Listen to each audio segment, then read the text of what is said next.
আসমান সুন্দর, জমিন সুন্দর, সুন্দরী সুন্দরী পাল্লা।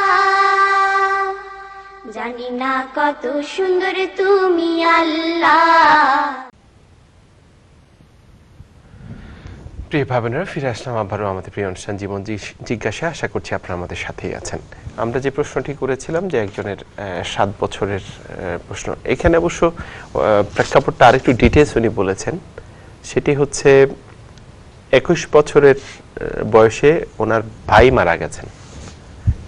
তো ওনার মূলত যেটা ক্লিয়ারলি উনি বলে নাই, হয়তো 7 ইয়ার্স উনি নামাজ পড়ে নাই বা ফরজ হওয়ার পর এরকম কিছু একটা মিন করতে যাচ্ছেন, এবং হচ্ছে ওনার যাকাত এগুলো সব ওনারা ক্যালকুলেট করতে চাচ্ছেন। এটা এখন কিভাবে করলে বেটার হয় ওনার জন্য?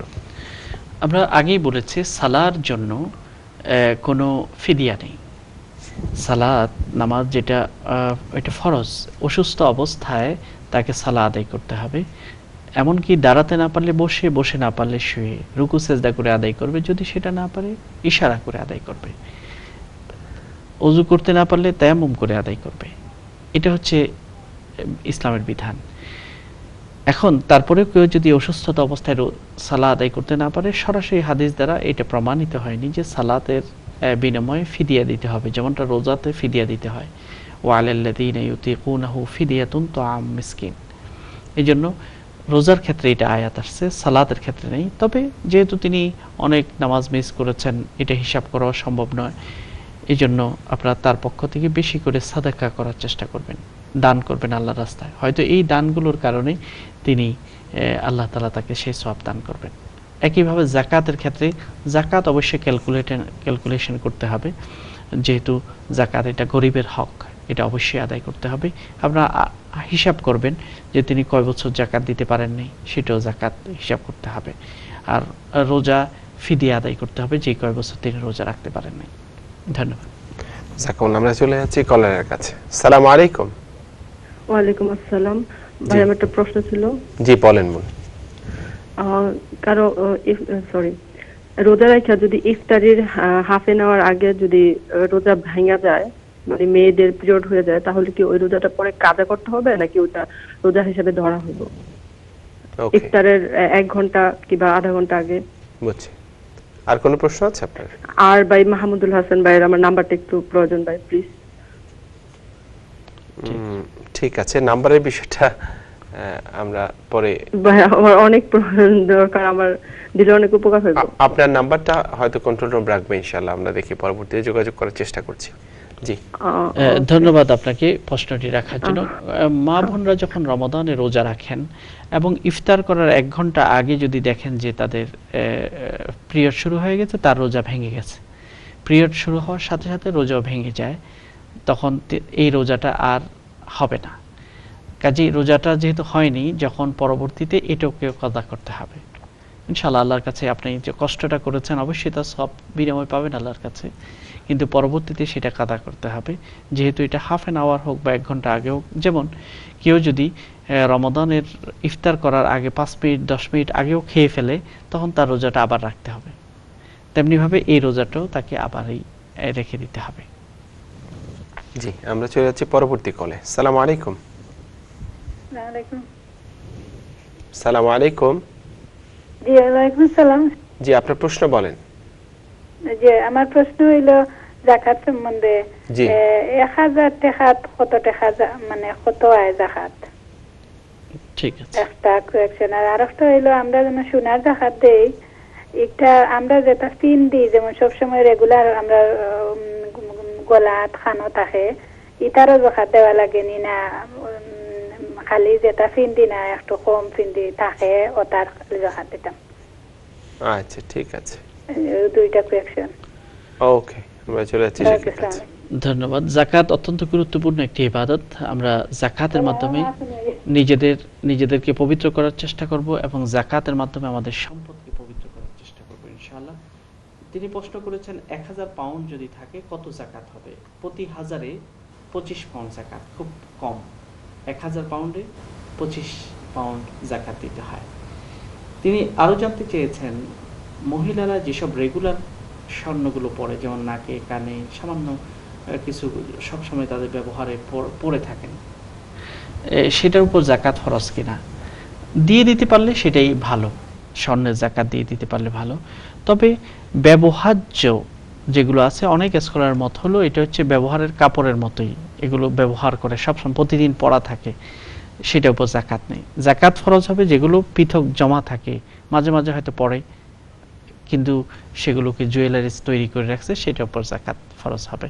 তবে ভালো হলো যে সব স্বর্ণই হিসাব করে জাকাত দিয়ে দেওয়া, কারণ জাকাত আপনি দেখছেন যে মাত্র 1000 পাউন্ডে 25 পাউন্ড, অর্থাৎ 2.5% জাকাত দিতে হয়, খুব মিনিমাম। এই জন্য যথাসম্ভব আমরা জাকাত দেওয়ার ক্ষেত্রে কোনো কার্পণ্য করব না, বরং ভালো করে জাকাত যেন আমাদের আদায় হয়ে যায় সেই জন্য চেষ্টা করবো ইনশাআল্লাহ। আল্লাহ জাকাতের মাধ্যমে সম্পদকে বাড়িয়ে দেন, কারণ জাকাত শব্দের একটা অর্থ পবিত্র করা, জাকাতের আরেকটা অর্থ হচ্ছে বৃদ্ধি পাওয়া। জাকাতের মাধ্যমে তো আমরা দেখি কমে গেল, 1000 থেকে 25 পাউন্ড দিয়ে দিলেন, আপনার 25 পাউন্ড কমে গেল, কিন্তু আল্লাহ তাআলা বলছেন না, এটার মাধ্যমে আপনি পবিত্র হলেন এবং সম্পদে বরকত আরো বেড়ে গেল। কাজে জাকাত দেওয়ার মানে হলো সম্পদকে বাড়িয়ে ফেলা, সাদাকা দেওয়ার অর্থ হলো সম্পদকে বাড়িয়ে ফেলা। কারণ আল্লাহ তাআলা বলছেন একজন মানুষ যেভাবে নিজের ছোট্ট ছাগলের বাচ্চাটাকে লালন পালন করে বড় ছাগল করতে চায়, বড় গরু বানাতে চায়, তেমনি ভাবে আল্লাহ তাআলাও তোমাদের সাদকাতগুলোকে এইভাবে লালন পালন করে বড় করেন। ইয়ামহাকুল্লাহুর রিবা ওয়া ইউরবিস সাদাকাত। রিবা বা সুদ মনে হয় যেন বেড়ে গেল, 1000 পাউন্ডে আরো 100 পাউন্ড আমি পেয়ে গেলাম, কিন্তু আল্লাহ বলছেন না, কমে গেল, আর সাদাকাত বেড়ে গেল। যদি আমরা চোখে দেখি উল্টোটা, কিন্তু আল্লাহ রাব্বুল আলামিন বলছে এটা বেড়ে গেছে। সুতরাং আমরা ইনশাআল্লাহ জাকাত ভালো করে দেব। আপনি রেগুলার যেসব স্বর্ণগুলো পরেন গলায় হাতে, সেগুলোর জাকাত দিয়ে দিলে উত্তম, তবে অনেক করার মত হলো সেটা দিতে হবে না। আশা করি আপনি আপনার উত্তরটি বুঝতে পেরেছেন। ধন্যবাদ। জি, আমাদের হাতে আরো কলার আছেন, আমরা দেখছি কে আছেন। আসসালামু আলাইকুম। হ্যালো, আসসালামু আলাইকুম। ওয়ালাইকুম আসসালাম, আপনার প্রশ্ন বলেন। কারো কাছে যদি মাস 2 মাস হইছে 15-20 ভরি সোনা আইছে আর কি কারো হাতে, এটার জাকাত দেওয়া লাগবে নি? জি জি, আর কোন প্রশ্ন আছে আপনার? তাছাড়া মনে করো সোনা কিনা হইছে আজকে 1 সপ্তাহ বাদে সোনা লিয়া সহ গেলে তো এটার দাম তারা অনেক কম হয় কি, এটার জাকাত কিলা দেওয়া? ঠিক আছে, জি। অনেক অনেক ধন্যবাদ আপনাকে প্রশ্নগুলো আমাদের কাছে পেশ করার জন্য। প্রথম প্রশ্নটি আপনি করেছেন যে 15-20 ভরি স্বর্ণ কয়েক মাস আগে তার কাছে 1-2 মাস আগে এসেছে, এটা জাকাত দিতে হবে কিনা? উত্তর হলো না, এখন দিতে হবে না।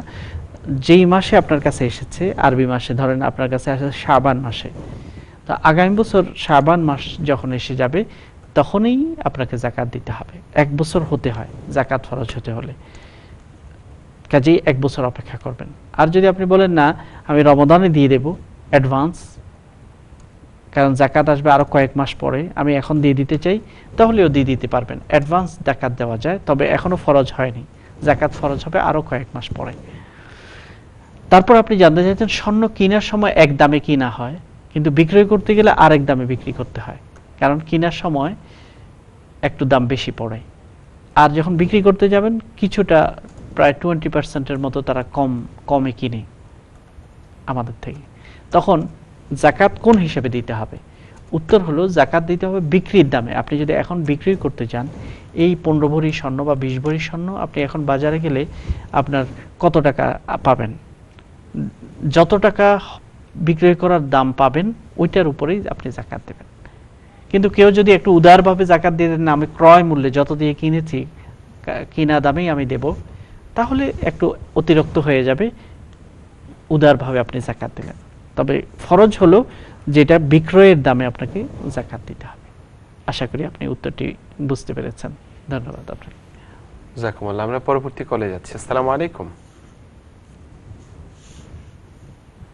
ওকে, আমরা এই মেসেজটি একটু পড়ে শোনার চেষ্টা করছি, কারণ এত দূরে আমরা চলে গেছি, জীবন জিজ্ঞাসা পরিবার এত এক্সটেন্ডেড হয়ে গেছে, আমার জানা ছিল না পার্সোনালি। সাউথ কোরিয়া থেকে উনি লিখেছেন যে উনি সাউথ কোরিয়া থেকে বলছেন, যেহেতু সরাসরি উনি দেখতে পারেন না, ইউটিউবের মাধ্যমে দেখেন, এবং জীবন জিজ্ঞাসা পরিবারের সবাইকে ওনার সালাম। তবে আপনার সাথে পার্সোনালি কথা বলতে চান উনি, ওনার কিছু প্রশ্ন আছে। সো আমার মনে হয় আমরা ফেসবুকে উত্তর দিয়ে দিব ওনার সাথে ইনশাআল্লাহ। ইনশাআল্লাহ, এবং ওনার সাথে কথা বলার চেষ্টা করব। এটা আমাদেরকে অনেক এনকারেজ করে জি, আসলে। ওনার নাম কি যেন? ওনার নাম হচ্ছে কাজী আমিনুল ইসলাম। আমরা বলতে চাই কাজী আমিনুল ইসলাম ভাই, আপনি অনেক দূর থেকে ইউটিউবের মাধ্যমে আমাদের এই প্রোগ্রামটি দেখছেন, আপনাকে অনেক অনেক মোবারকবাদ। আমরা আশা করব যে আপনার মাধ্যমেই সাউথ কোরিয়া কিংবা উত্তর কোরিয়া যেখানেই যারা আপনারা আছেন দাওয়া করবেন, যারা বাংলা ভাষী আছে তাদেরকে এইসব ইউটিউবগুলো দেখার জন্য উদ্বুদ্ধ করবেন, এবং এর মাধ্যমে হতে পারে আল্লাহ তাআলা কারো জীবনকে পরিবর্তন করে দিতে পারে। আপনার প্রশ্ন থাকলে আপনি ফেসবুকের মাধ্যমে পেশ করলে আমরা ইউটিউবের আপনি শুনতে পাবেন, আমরা লাইভ আপনাকে উত্তর দিয়ে দিতে পারবো ইনশাআল্লাহ। জাযাকুমুল্লাহ খাইর। ইনশাআল্লাহ। তো একটা নামের প্রশ্ন একটু একটু কোইনসাইড হয়ে গেছে, এই জন্য একটু বলছি আর কি। ওনার একটা কন্যা সন্তান হয়েছে, সো উনি একটা নাম ঠিক করেছেন।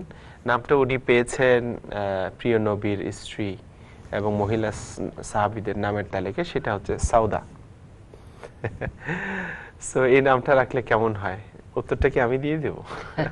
বলেন, আপনাকে আমি উত্তর জানি না, তবে যেহেতু শেখের এক মেয়ের নাম সাউদা ছোটটার, সো নিশ্চয়ই বারাকা আছে। জি, সুবহানাল্লাহ। হ্যাঁ, সাউদা রাদিয়াল্লাহু তাআলা আনহা আল্লাহর নবীর একজন স্ত্রী ছিলেন। আল্লাহর নবীর যে স্ত্রীগুলো ছিল তাদের মধ্যে একজনের নাম হলো সাউদা। এই সাউদা রাদিয়াল্লাহু তাআলা আনহা তিনি কিছুটা বয়স ছিল তার, আল্লাহর নবী তাকে বিবাহ করেছিলেন হযরত খাদিজার পরে। এই জন্য পবিত্র আমাদের মাদের নামে, অর্থাৎ আল্লাহর নবীর স্ত্রীরা হলো মুমিন বান্দাদের জন্য মায়ের মতো, তাদের নামে আমরা আমাদের কন্যাদের নাম রাখতে পারি। কাজী এই নামটি আপনি ইনশাআল্লাহ রাখতে পারবেন। জাযাকুমুল্লাহ খাইরান। জাযাকুমুল্লাহ। এনিওয়ে, আরেকটি প্রশ্ন হচ্ছে রমাদানে আপনার কেউ যদি সেহরি কন্টিনিউ করছে, দেখা যাচ্ছে হয়তো 39-এ, কিন্তু দেখা যাচ্ছে 41-এ খেতে খেতে ওনার নেই, 41-এ শেষ হলো, পরে ঘড়ি দেখে দেখলো 41। সো এই ক্ষেত্রে বিধান কি? ইসলামের বিধান হলো ইফতার কিংবা সেহরিতে যদি কেউ ভুলে কন্টিনিউ করে, যেমন আপনার ইফতারে সূর্য ডুবে গেছে মনে করে তিনি খেয়ে ফেললেন, ইফতারের সময় সূর্য ডুবে গেছে মনে করে খেয়ে ফেললেন, কিন্তু পরে দেখলেন না তিনি যখন খেয়েছেন তখনও সূর্য ডুবে নাই, তখন তাকে এই রোজাটা আবার কাজা করতে হবে পরবর্তীতে। যেহেতু এটা ভুলে হয়েছে এই জন্য তার কোনো গুনাহ হবে না, অনিচ্ছাকৃত হওয়া হয়েছে, এই জন্য পরবর্তীতে তাকে রোজাটা আদায় করতে হবে। যেমন অনেকে আকাশে মেঘ দেখে মনে করছে সূর্য তো ডুবে গেছে, অন্ধকার হয়ে গেছে, কিন্তু পরে দেখলেন যে না, সূর্য তখনও আসলে ডুবেনি, তখন তাকে রোজাটা আবার রাখতে হবে। তেমনিভাবে সেহরিতেও কেউ মনে করেছেন সুবহে সাদেক হয়ে গেছে, সুবহে সাদেক হয় নাই এই মনে করে তিনি খাচ্ছেন, যদি এমন হয় যে 1-2 মিনিট, অনেক সময় ইফতারে সেহরির যে টাইমটা দেওয়া হয় 1-2 মিনিট হাতে থাকিয়ে দেওয়া হয়, ওই সময় খেলে অসুবিধা নেই, কিন্তু যদি বেশি সুবহে সাদেক হয়ে গেছে বলে কনফার্ম হয়ে যায় তখন এই রোজাটাকে আবার পরবর্তীতে কাজা করতে হবে। ধন্যবাদ। ওকে,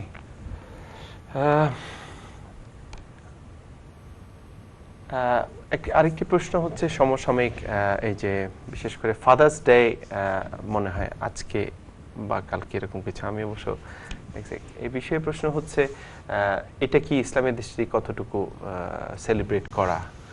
উত্তর হলো আসলে তো আমাদের জন্য ফাদার্স ডে, মাদার্স ডে এটা প্রতিদিনই, অর্থাৎ আমরা আমাদের বাবাদের খোঁজ খবর রাখবো, তাদের খেদমত করব, তাদের প্রতি ভালোবাসা প্রকাশ করব, কারণ ইসলাম বাবার গুরুত্ব অনেক বেশি দিয়েছে। আমরা দেখি যে আল্লাহ নবী বলছেন বাবা হলো মধ্য দরজা, জান্নাতের মধ্য দরজা, অর্থাৎ তুমি জান্নাতে প্রবেশ করলেও তুমি জান্নাতকে উপভোগ করতে পারবে না যদি বাবা তোমার উপর সন্তুষ্ট না থাকে। বাবার সেবা করতে হবে আমাকে। এবং একজন সাহাবী যখন বাবার বিরুদ্ধে অভিযোগ করেছিলেন, আল্লাহ নবী বরং তাকে বলেছেন আনতা ওয়া মালুকা লি আবিক, তুমি এবং তোমার সম্পদ সবকিছুই তোমার বাবার, অর্থাৎ তোমার সম্পদ তোমার বাবা তার প্রয়োজন অনুযায়ী ব্যবহার করতে পারবেন। এই জন্য বাবার গুরুত্ব অনেক বেশি। আল্লাহ নবী এটাও বলেছেন রিদার রব্বি ফি রিদাল ওয়ালিদ ওয়া সাখাতুর রব্বি ফি সাখাতিল ওয়ালিদ, বাবার সন্তুষ্টিতে আল্লাহ সন্তুষ্ট, বাবার অসন্তুষ্টিতে আল্লাহ অসন্তুষ্ট। কাজে আপনি যদি চান যে আপনার রব আল্লাহ আপনার উপর খুশি হোক, আপনার বাবাকে খুশি করতে হবে। আর বাবা যদি আপনার উপর কোনো কারণে অসন্তুষ্ট হয়ে যায়, আল্লাহ অসন্তুষ্ট হয়ে যায়। আল্লাহ নবী বলেছেন, বাবা যখন তার পুত্রের জন্য দোয়া করে আল্লাহ তাআলা সেই দোয়াকে কবুল করেন। বাবা যখন পুত্রের জন্য দোয়া করে আল্লাহ তাআলা সেই দোয়া কবুল করেন। এই জন্য ফাদার্স ডে তে গুরুত্বপূর্ণ বিষয় হলো আমরা বাবার কতটুকু সেবা করছি, বাবার কতটুকু খেদমত করছি, এটাকে যাচাই করা। আমাদের উপর বাবা সন্তুষ্ট আছেন কিনা। যাদের বাবা দুনিয়াতে নেই তারও বাবার হকগুলো আদায় করব, আমরা তার জন্য দোয়া করতে থাকব, তার গুনাহ যেন মাফ করে দেন আল্লাহ, তার উপর রহম যেন করেন, এবং তার কোনো ওসিয়ত যদি থাকে সেটাকে পালন করব। তার আপনজনদের সাথে আমরা যেমন চাচা, ফুফু, তাদের সাথে আমরা সম্পর্ক বজায় রাখব। আল্লাহ নবী একজন সাহাবী হযরত আব্দুল্লাহ ইবনে ওমর রাদিয়াল্লাহু তাআলা অনেক বড় মাপের স্কলার, আলেম ছিলেন, সাহাবী ছিলেন। তিনি একবার রাস্তায় যাচ্ছেন, তখন তিনি একজন বেদুইনের সাথে দেখা হলো। তার বেদুইন, তাড়াতাড়ি তিনি নেমে গেলেন, নেমে তার মাথার পাগড়িটাও তার মাথায় দিয়ে দিলেন, অর্থাৎ অত্যন্ত সম্মান করলেন। সাথে যিনি ছিলেন তাকে বললেন যে একজন বেদুইনকে এত সম্মান করার কি অর্থ? তখন আব্দুল্লাহ ইবনে ওমর রাদিয়াল্লাহু তাআলা বললেন, এই বেদুইন লোকটি আমার বাবার সাথে বন্ধুত্ব ছিল তার, আমি তাকে সম্মান করার মধ্য দিয়ে আমার বাবাকে সম্মান পেশ করেছি। তাহলে বাবার বন্ধু বান্ধব যারা আছে, বাবা না থাকলেও তাদের সাথে বন্ধুত্ব বজায় রাখা, তাদের সাথে সম্মান বজায় রাখা দরকার। এই শিক্ষাগুলো আমরা ফাদার্স ডেতে বিশেষ করে রিমাইন্ড করতে চাই যে ইসলাম বাবার কত বেশি গুরুত্ব দিয়েছে। ধন্যবাদ। জাযাকুমুল্লাহ। প্রিয় ভাই বোনেরা, এর মধ্য দিয়ে আমরা চলে যাচ্ছি আরেকটি ছোট্ট বিজ্ঞাপন বিরতিতে। ফিরে আসছি বিজ্ঞাপন বিরতি শেষ করে। আশা করছি আপনারা আমাদের সাথে থাকবেন। আসসালামু আলাইকুম ওয়া রাহমাতুল্লাহি ওয়া বারাকাতুহু। আসমান সুন্দর, জমিন সুন্দর, সুন্দরী সুন্দরী পাল্লা।